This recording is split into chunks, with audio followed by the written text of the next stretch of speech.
Netanyahu appeared on a podcast recently, and he said something kind of interesting that I'm not sure a lot of people caught. So I'm going to try and draw attention to it a little bit.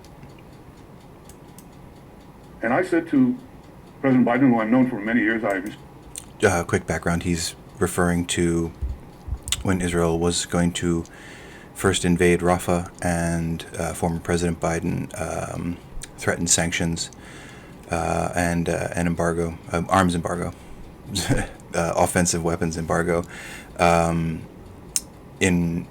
a consequence if Israel invaded Rafah. So that's what he's talking about here.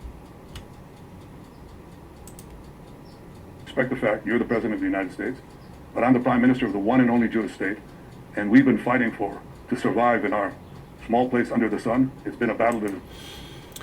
Okay, did you catch that? He said we've been fighting to survive in our small place under the sun. It's a very particular turn of phrase. Small place under the sun. What could that mean? Well, and some of you may know this.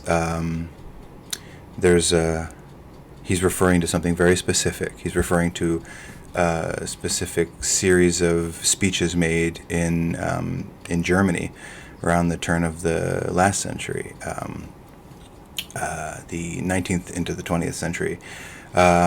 Most notably in a speech by Kaiser Wilhelm II, where he's dedicating a cruise ship, and he's talking about the German Navy and how Germany needs to expand its Navy, and how it's already done great things without a Navy, and in reference to Germany's recent, at the time, colonial conquests in Africa, in present-day Namibia and elsewhere. He makes this comment, I should be able to pull it up. Yeah, so he's making this speech. He's dedicating just a cruise ship. And he says, in spite of the fact that we have no such fleet as we should have, we have conquered for ourselves a place in the sun. And it's also translated sometimes a place under the sun. And the previous comments by a German official by the name of Bülow, he used the phrase a place under the sun. But he says, we have conquered for ourselves a place in the sun. It will now be my task to see to it that this place in the sun shall remain our undisputed possession, in order that the sun's rays may fall fruitfully upon our activity and trade in foreign parts, etc., etc., etc.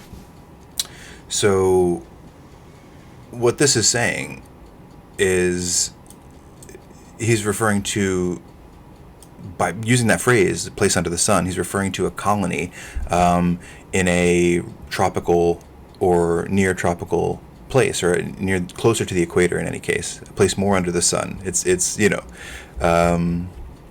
pretty on the nose. And that's because, I guess, relative to a place like Germany, in more northern Europe, where it's gloomier, there's less direct solar rays, they're seeking colonies in places that receive more sunlight, in order to sort of absorb. You can read the speech and get the vibe he's going for. But in any case, that phrase, a place under the sun, place in the sun, refers to a colony taken over, because it is like an appealing place. And that is exactly what the Zionist movement has done with Palestine. It's they made a colony in a sunnier place than where most of the Zionist leaders were living at the time, and they got themselves a place in the sun.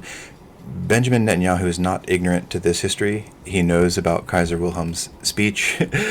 He knows all of this. When he makes that comment, our little place under the sun, he's not signaling in any way. He's not trying to send a signal to other colonizers, like hey, our place in the sun. He's just using his cultural vocabulary of symbols and references to refer to Israel. The colonies, he's talking about a colony. He's talking about the Zionist place under the sun, and so he calls it that very, very easily, offhandedly, without even a thought. And that to me was kind of interesting, and I don't know that anybody else is picking up on that. It's very minor little thing, but I noticed it. A place in the sun. What is that all about, right? Well, now you know.